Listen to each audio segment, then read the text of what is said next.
Avant de plonger dans cette histoire incroyable, pensez à vous abonner à la chaîne et à activer la cloche. Ici, chaque récit a quelque chose à dire, et vous ne voudrez pas en manquer un seul. Le soleil filtrait à peine à travers les grandes fenêtres du tribunal de New Haven, projetant des rayons dorés sur les bancs de bois poli.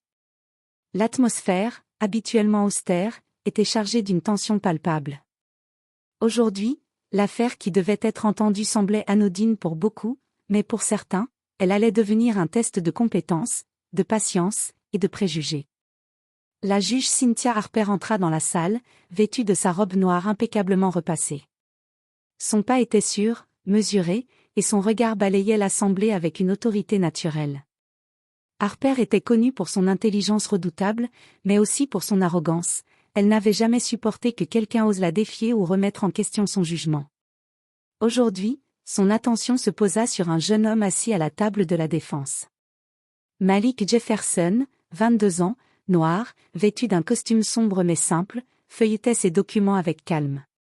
Il respirait avec contrôle, les mains légèrement tremblantes, mais son regard ne trahissait aucune peur. Pour Harper, il représentait l'archétype de l'étudiant ambitieux, trop sûr de lui, trop jeune pour comprendre les subtilités du tribunal. Elle esquissa un sourire sarcastique, anticipant déjà la scène qu'elle allait jouer, humilier ce jeune homme et rappeler à tous qui détenait le pouvoir dans cette salle. Les murmures des avocats et des journalistes présents se mêlaient au bruit feutré des pages tournées et aux talons claquant sur le sol. Malik, inconscient de l'intention de la juge, s'avança avec assurance lorsqu'il fut invité à présenter sa défense. Sa voix, claire et posée, résonna dans le tribunal, et pourtant, Harper ne pouvait s'empêcher de rire intérieurement. « Vous pensez vraiment pouvoir me convaincre avec vos arguments, jeune homme ?» lança-t-elle, sa voix teintée de condescendance. Le rire étouffé des spectateurs, mêlé à la surprise de certains avocats, renforça l'arrogance de la juge. Mais Malik ne vacilla pas. Il répondit avec une courtoisie impeccable, esquivant la moquerie comme s'il savait déjà qu'un talent seul peut parfois imposer le respect là où la peur échoue. Ce qu'Harper ignorait encore, c'est que ce jeune homme n'était pas un simple étudiant brillant, mais un prodige du droit. Les décisions qu'il allait énoncer, les références légales qu'il allait mobiliser, et la clarté de ses raisonnements allaient bouleverser le tribunal entier, et surtout, faire vaciller l'orgueil de la juge Harper. Le calme apparent de Malik était trompeur. Derrière ses yeux sombres et concentrés, se cachait un esprit d'une acuité rare, capable de transformer l'arrogance en leçon et l'humiliation en triomphe. Aujourd'hui, la confrontation n'était pas seulement une affaire juridique, c'était le début d'une leçon d'humilité et d'admiration qui allait marquer à jamais le tribunal de New Haven. La cloche retentit dans la grande salle du tribunal, annonçant le début de l'audience. Les avocats se redressèrent, les plumes glissèrent sur le papier, et les yeux de tous se tournèrent vers la juge Cynthia Harper, qui s'installait sur son siège avec l'assurance de quelqu'un qui croit posséder le monde entier entre ses mains. Harper parcourut les dossiers posés devant elle, ses doigts tapotant nerveusement le bois poli. Puis son regard se fixa sur Malik Jefferson, assis à la table de la défense. Il avait l'air calme, presque trop calme, pour un jeune homme sur le point de se retrouver devant un tribunal complet. Son costume, simple mais parfaitement ajusté, contrastait avec la prétention de certains avocats qui s'étaient affichés dans des vêtements coûteux et tapax en grave l'œil. « Jeune homme, vous êtes ici pour défendre votre client contre des accusations sérieuses. J'espère que vous êtes prêt, » dit Harper, sa voix glaciale remplissant la salle. Ces mots étaient choisis pour intimider, pour rappeler à Malik qu'il était encore un simple étudiant face à une figure établie du droit. Malik leva légèrement le regard, ses yeux sombres fixant la juge avec une intensité calme. « Je suis prêt, madame la juge, » répondit-il, sa voix claire et posée, dénuée de toute hésitation. La salle sentit immédiatement une différence dans son ton, il parlait avec la certitude de celui qui connaît ses forces. Harper esquissa un sourire sarcastique.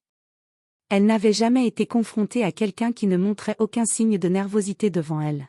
« Très bien, jeune homme, je vous écoute. Mais n'oubliez pas que l'expérience compte autant que le courage. » Malik commença à présenter son argumentaire. Il évoqua des clauses contractuelles, expliqua les obligations légales des parties et cita des précédents que peu de juristes avaient en mémoire.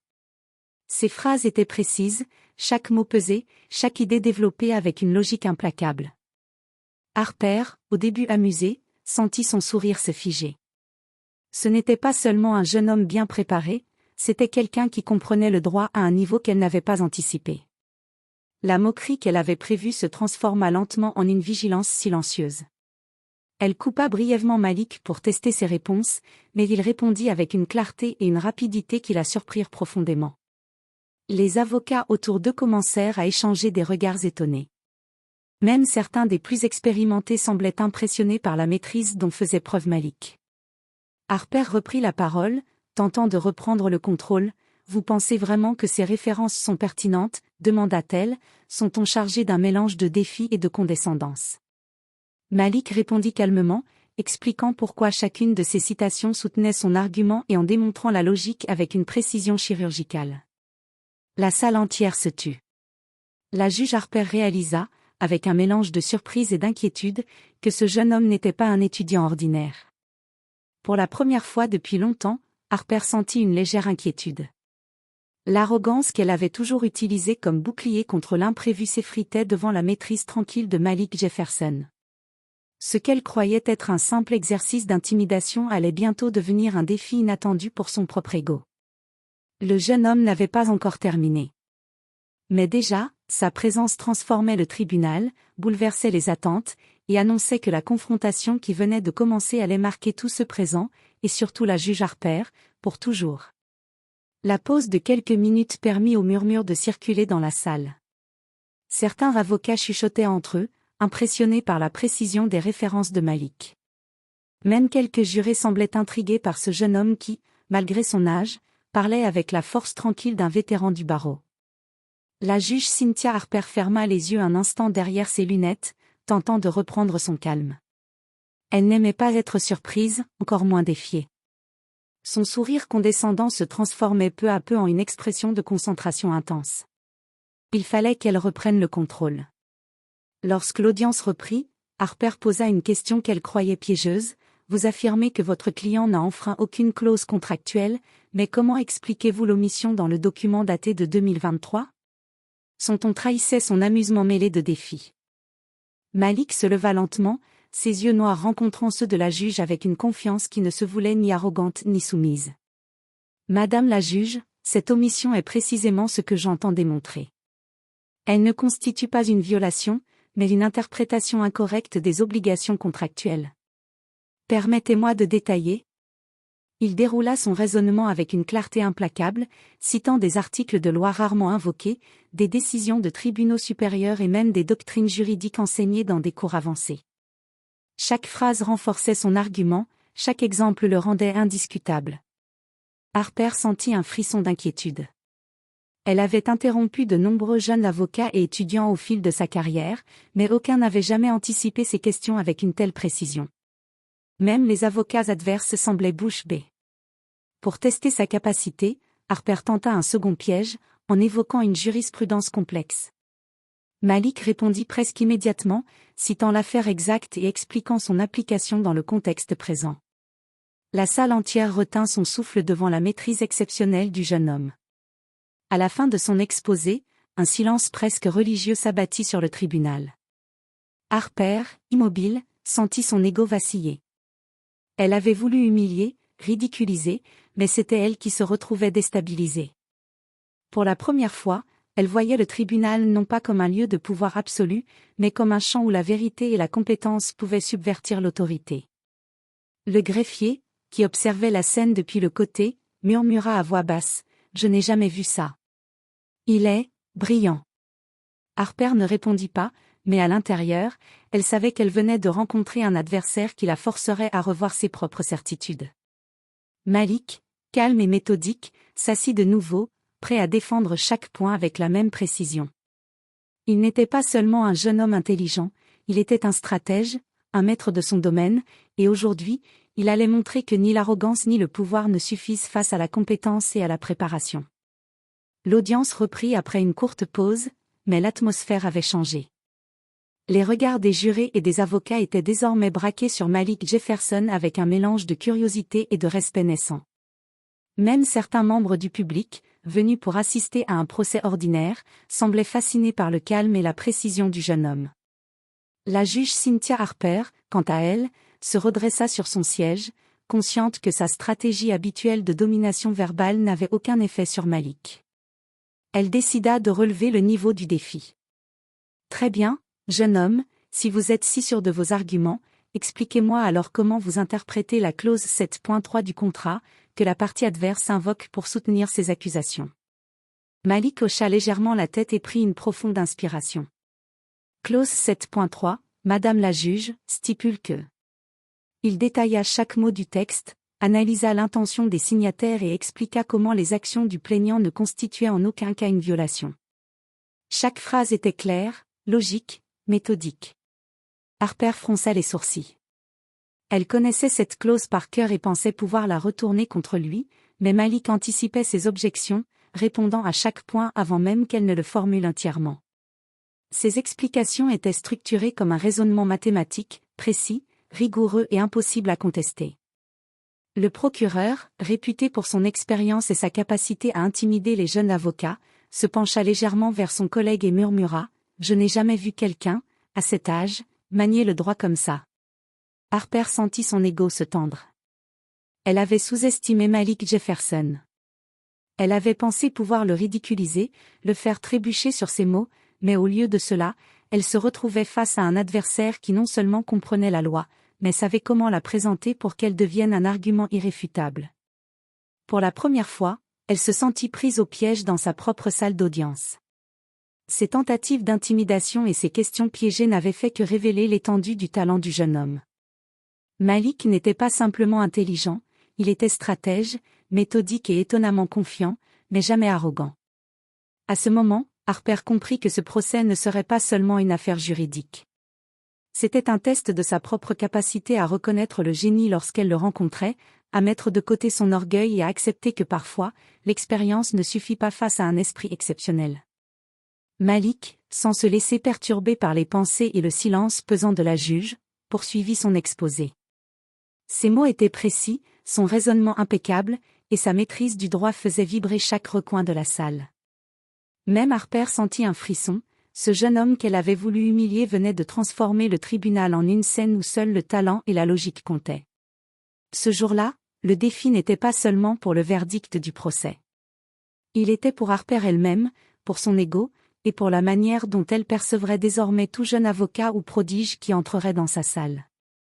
Malik Jefferson venait de poser les bases d'une leçon que la juge n'oublierait jamais, sous-estimer quelqu'un peut coûter bien plus cher que ce que l'on imagine. L'audience avançait, et chaque mot prononcé par Malik Jefferson résonnait dans la salle avec une force inattendue. La juge Cynthia Harper n'était plus seulement attentive, elle était sur ses gardes. Elle avait toujours cru que son expérience et son autorité suffisaient à dominer la salle, mais Malik la forçait à réévaluer chaque préjugé qu'elle nourrissait à propos de la jeunesse, de l'apparence et de l'ego. À plusieurs reprises, Harper tenta de le déstabiliser avec des questions complexes et des références juridiques anciennes, espérant le prendre au dépourvu. Mais Malik anticipait chaque mouvement. Ses réponses étaient non seulement exactes, mais présentées avec un calme et une logique qui forçaient l'admiration. Chaque point qu'il soulevait mettait en lumière des nuances que même des avocats chevronnés auraient pu négliger. Alors qu'il citait un arrêt rarement invoqué de la Cour d'appel de 2017, Harper sentit un frisson la parcourir. Ses doigts tambourinaient nerveusement sur le bois du pupitre. Elle réalisa qu'elle était face à un esprit d'une rare acuité. Ce jeune homme qu'elle avait initialement sous-estimé avait non seulement préparé son dossier, mais avait étudié en profondeur la jurisprudence pertinente pour anticiper chaque stratégie adverse. À la pause, elle murmura à son greffier, sa voix à peine audible, « Il est plus doué que je ne le pensais. » Le greffier, surpris par cette rare confession venant d'une juge réputée pour son orgueil, hocha la tête avec un mélange de respect et de surprise. Harper, seul un instant, repensa à son attitude initiale. Elle avait voulu humilier Malik devant toute l'assemblée, s'amuser de sa jeunesse et de son apparente inexpérience. Mais chaque tentative d'intimidation avait échoué. Et maintenant, elle devait reconnaître qu'elle se trouvait face à un véritable prodige du droit, capable de transformer la logique en une arme redoutable. Lorsque l'audience reprit, Harper sentit une étrange sensation, un mélange de défi et de respect, mais aussi d'humiliation subtile. Elle ne pouvait plus simplement voir Malik comme un jeune étudiant arrogant. Elle devait maintenant traiter ses arguments avec sérieux et reconnaître que sa propre vanité avait presque failli la tromper. Malik, fidèle à lui-même, ne laissait rien transparaître de sa satisfaction intérieure. Chaque mot qu'il prononçait renforçait sa position, sans jamais attaquer Harper personnellement.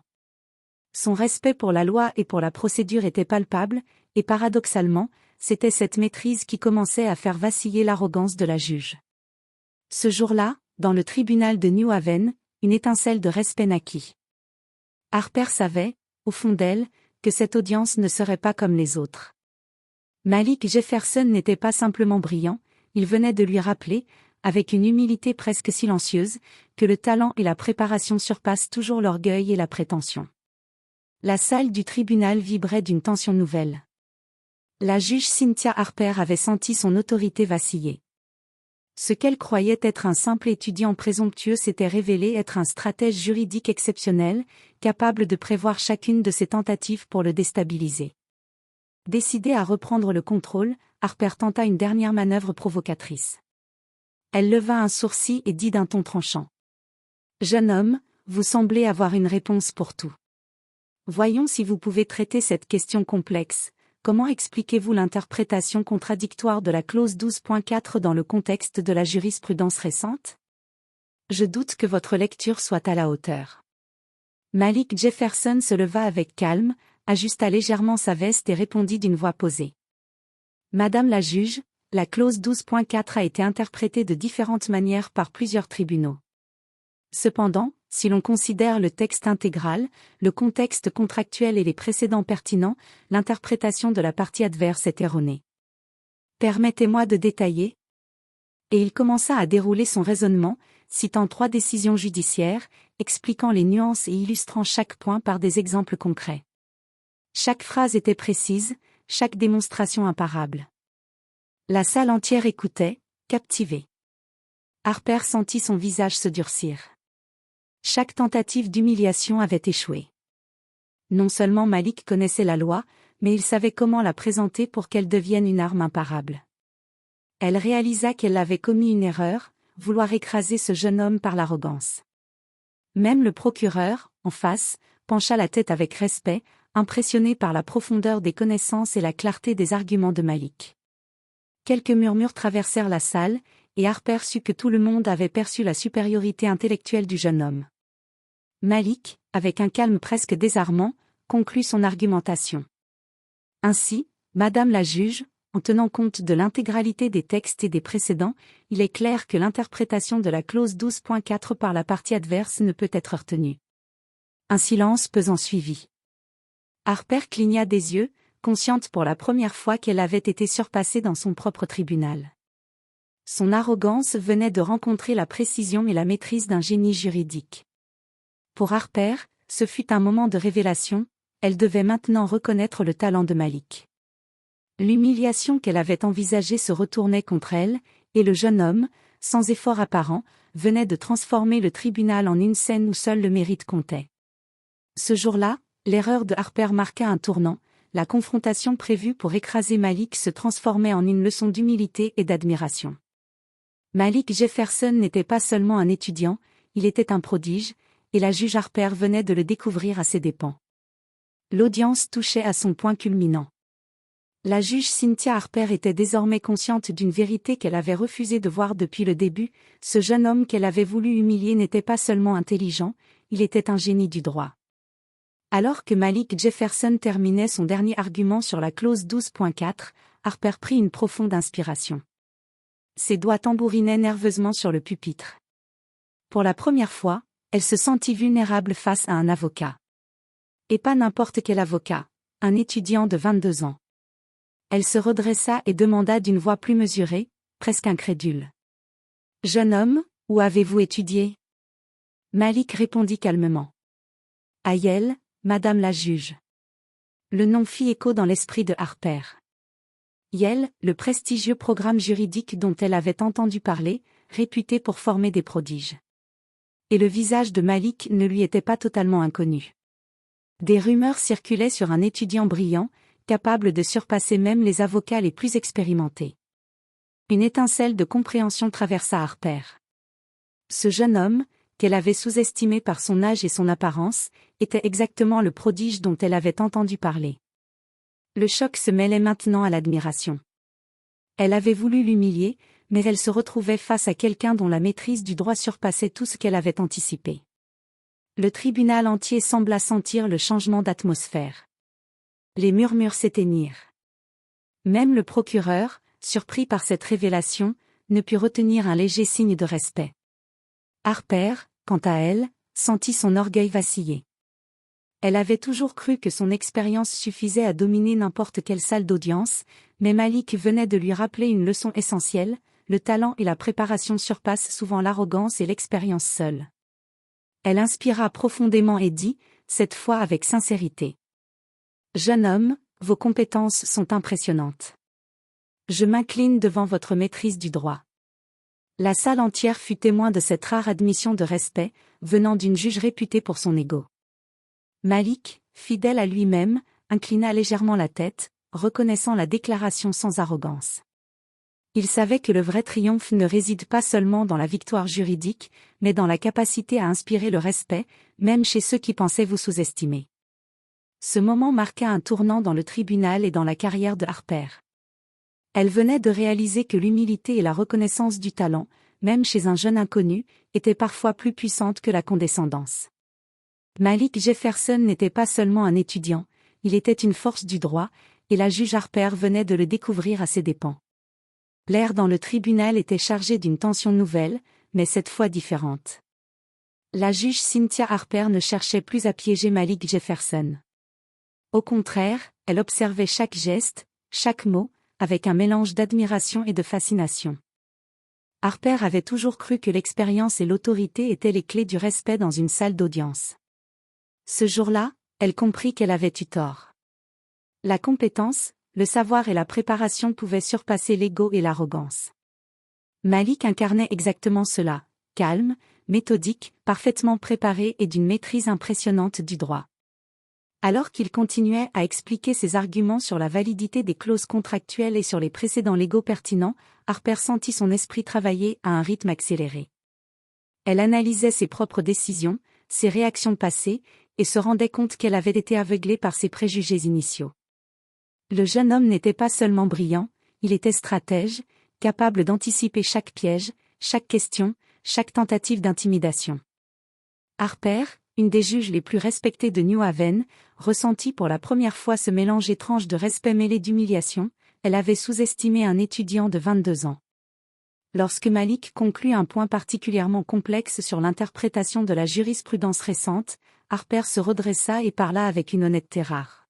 « Jeune homme, je dois admettre, vos connaissances et votre raisonnement sont exceptionnels. Vous avez transformé ce tribunal et chaque argument que vous avez présenté est d'une précision remarquable. » Les murmures dans la salle témoignaient de l'effet de ces mots. Harper venait de reconnaître publiquement le génie d'un jeune avocat face à un public habitué à la hiérarchie et au pouvoir établi. Malik inclina légèrement la tête, reconnaissant le respect, mais sans arrogance. Il avait gagné quelque chose de plus précieux qu'une simple victoire juridique, la reconnaissance de son talent pur. Harper, de son côté, ressentit une transformation intérieure. Son ego, longtemps nourri par l'autorité et l'expérience, se détendit. Elle comprit que son rôle n'était pas seulement de juger, mais aussi d'apprendre, d'observer et parfois, d'admettre que le génie pouvait venir d'où l'on s'y attend le moins. Le tribunal ne serait plus jamais le même pour elle. Ce jeune homme, qu'elle avait voulu humilier, venait de lui offrir une leçon qu'aucune expérience, aucun manuel juridique, n'aurait pu lui enseigner. Malik Jefferson n'était pas seulement un étudiant brillant, il était une force du droit, un prodige dont l'intellect et la discipline dépassaient tout ce qu'elle avait imaginé. L'audience approchait de sa conclusion, et l'atmosphère dans le tribunal de New Haven était chargée d'anticipation. La juge Cynthia Harper, désormais attentive et respectueuse, suivait chaque mot avec un mélange de surprise et d'admiration pour Malik Jefferson. Le jeune homme, après avoir méthodiquement exposé ses arguments, se leva pour la dernière fois. Sa voix, calme mais déterminée, résonna dans la salle. « Madame la juge, en tenant compte de l'ensemble des clauses contractuelles, des précédents judiciaires et de l'intention des parties au moment de la signature, il est clair que mon client n'a enfreint aucune obligation légale.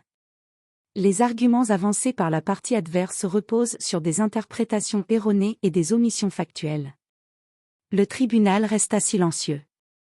Chaque mot de Malik était comme une pierre parfaitement taillée, construisant un édifice de logique et de vérité impossible à renverser. Même les avocats expérimentés, connus pour leur habileté à manipuler les débats, se trouvaient déstabilisés. Harper prit une profonde inspiration. Elle savait qu'aucune objection ou réplique ne pourrait changer la clarté des arguments de Malik. Le verdict semblait déjà scellé. Lorsqu'elle frappa le marteau pour clore la séance, elle prononça les mots qui marquèrent la reconnaissance officielle du talent du jeune homme. L'affaire est tranchée en faveur du défendant. Les arguments présentés ont été précis, logiques et irréfutables. Un murmure de stupéfaction parcourut la salle. Malik Jefferson, à 22 ans, venait de remporter une victoire éclatante, démontrant que la préparation, le talent et la maîtrise de la loi surpassent toujours l'arrogance et les tentatives d'intimidation. Harper, assise sur son siège, sentit un mélange d'humiliation et d'admiration. Elle avait voulu humilier ce jeune homme, le ridiculiser, mais c'était elle qui venait d'apprendre une leçon d'humilité. Son regard, qui avait jadis scruté avec condescendance chaque étudiant, était désormais empreint de respect. Même la partie adverse, incapable de contester les faits, hocha la tête en signe de respect. La salle entière avait été témoin de quelque chose de rare, la victoire d'un jeune génie contre l'arrogance d'une autorité établie. Malik, sans un mot de triomphe ostentatoire, rassembla calmement ses dossiers et s'inclina légèrement devant la juge. Son attitude reflétait une maturité exceptionnelle, il avait remporté plus qu'un procès, il avait gagné la reconnaissance de ceux qui avaient douté de lui. Ce jour-là, le tribunal de New Haven devint le témoin d'un moment historique. Malik Jefferson avait transformé une confrontation qui aurait pu être humiliante en un triomphe intellectuel, prouvant que la compétence et le talent peuvent faire vaciller même les plus hauts murs de l'arrogance. Pour la juge Harper, ce fut une révélation, sous-estimer quelqu'un à cause de son âge ou de son apparence pouvait être une erreur coûteuse. Et pour Malik, ce triomphe n'était que le début d'un parcours où le respect et la maîtrise du droit seraient ses plus puissantes armes. Quelques jours après le procès, le tribunal de New Haven retrouvait son rythme habituel. Pourtant, quelque chose avait changé dans l'air. La juge Cynthia Harper, habituellement inflexible et imperturbable, ne pouvait oublier la prestation de Malik Jefferson. Sa capacité à analyser, anticiper et exposer ses arguments avec une clarté exceptionnelle continuait de résonner dans son esprit. Harper, assise dans son bureau, feuilletait les notes du procès. Chaque page lui rappelait la précision des mots de Malik, la logique implacable de ses raisonnements et la maturité qui dépassait de loin son âge. Elle réalisa que sous-estimer quelqu'un en raison de son apparence ou de sa jeunesse avait failli lui coûter la crédibilité et le contrôle de sa propre salle d'audience. Une idée germa alors dans son esprit. Plutôt que de considérer Malik comme un jeune étudiant à surveiller ou à corriger, elle pourrait apprendre de lui. Son talent était rare, et l'avoir affronté directement lui avait offert un aperçu précieux de ce que la discipline et la préparation peuvent accomplir. Harper convoqua Malik dans son bureau. Lorsqu'il entra, il salua poliment et prit place devant elle, calme et attentif. « Jeune homme » commença Harper, sa voix mesurée mais empreinte d'un respect sincère, « je tiens à vous féliciter à nouveau pour votre performance lors de l'audience. Vous avez démontré une maîtrise du droit que peu d'avocats expérimentés possèdent. » Malik esquissa un léger sourire, reconnaissant l'honnêteté de la juge. « Merci, madame la juge. Votre salle d'audience est exigeante, mais c'est ce qui rend l'expérience enrichissante. » Harper se pencha légèrement en avant. « J'ai réfléchi à ce qui s'est passé, et je souhaite vous proposer quelque chose. Vous avez un talent rare, Malik. Plutôt que de nous affronter uniquement dans des procès, j'aimerais que vous considériez l'idée de collaborer avec le tribunal sur certains dossiers complexes. Votre perspective et votre logique pourraient être précieuses, non seulement pour moi, mais pour la justice en général. » Malik, surpris mais honoré, hocha la tête. « Ce serait un privilège, madame la juge. Je serais heureux d'apporter mon aide et de continuer à apprendre sous votre supervision. » Pour Harper, c'était un pas de plus dans son évolution. Elle avait commencé la rencontre avec l'intention de tester Malik, mais elle repartait avec une admiration profonde et la volonté de changer sa perception des jeunes talents. Elle avait compris que le respect et la reconnaissance sont souvent plus puissants que l'autorité et l'arrogance. Ce jour-là, le tribunal de New Haven ne voyait pas seulement la victoire d'un jeune génie, il assistait à la naissance d'une collaboration prometteuse, fondée sur le respect mutuel, l'intelligence et la passion pour la justice. Malik Jefferson n'avait pas seulement gagné un procès, il avait ouvert une nouvelle voie pour lui-même et pour ceux qui savaient reconnaître le génie quand il se présente. Quelques semaines après l'audience historique, le tribunal de New Haven avait changé, mais ce n'était pas seulement l'architecture ou le protocole qui avait évolué, c'était la perception des talents et de la justice elle-même. La juge Cynthia Harper avait désormais une vision plus ouverte et respectueuse, et Malik Jefferson commençait à s'imposer comme un prodige reconnu dans toute la communauté juridique. Harper et Malik travaillaient désormais en collaboration sur des affaires complexes, où la précision et la rigueur intellectuelle étaient essentielles. Malik apportait sa fraîcheur, sa clarté et sa logique implacable, tandis que Harper offrait son expérience, sa connaissance des subtilités du tribunal et sa sagesse pour guider le jeune avocat. Ensemble, ils formaient un duo redoutable, capable de résoudre des affaires que beaucoup considéraient impossibles à trancher. Lors d'une audience particulièrement importante, Harper se surprit à observer Malik avec un mélange de fierté et de respect. Chaque argument qu'il présentait était impeccable, chaque référence légale parfaitement maîtrisée. Les jurés, les avocats et même les membres du public semblaient fascinés. Malik n'était plus seulement le jeune étudiant impressionnant, il était devenu un symbole de compétence, de rigueur et de détermination. Après l'audience, Harper se tourna vers lui. « Malik, je dois dire, je n'ai jamais vu un esprit aussi brillant à votre âge. Vous avez non seulement gagné le respect de tous dans cette salle, mais vous avez aussi transformé ma perception de ce qu'un jeune talent peut accomplir. » Malik, avec son calme habituel, répondit. « Merci, Madame la juge. Votre ouverture à reconnaître le talent et à travailler ensemble a rendu tout cela possible. La vraie victoire est celle de la justice et de l'apprentissage mutuel. » La nouvelle de la compétence exceptionnelle de Malik Jefferson se répandit rapidement dans la communauté juridique. Des avocats renommés, des professeurs et même des juges vinrent le rencontrer, curieux de comprendre la méthode, la discipline et l'intelligence derrière ses succès. Malik, toujours humble, continuait de travailler avec acharnement, prouvant que son génie n'était pas seulement dans la connaissance, mais dans la manière dont il l'appliquait avec respect et intégrité. Pour la juge Harper, cette collaboration fut un tournant personnel et professionnel. Elle avait appris une leçon inestimable, le talent et le mérite ne connaissent ni l'âge, ni la couleur, ni l'expérience. Et pour Malik, le tribunal de New Haven n'était plus seulement un lieu de confrontation, c'était un espace où le génie pouvait s'exprimer, être reconnu et inspirer le respect de tous. Ce jour-là, dans le cœur de la communauté juridique, un jeune homme noir venait de prouver que l'excellence, la préparation et l'intégrité sont des forces capables de changer non seulement le cours d'un procès, mais aussi la perception de ceux qui se croyaient invincibles. Malik Jefferson n'était pas seulement un prodige du droit, il était désormais un modèle, une source d'inspiration et la preuve vivante que le génie et le respect mutuel peuvent triompher de l'arrogance et des préjugés.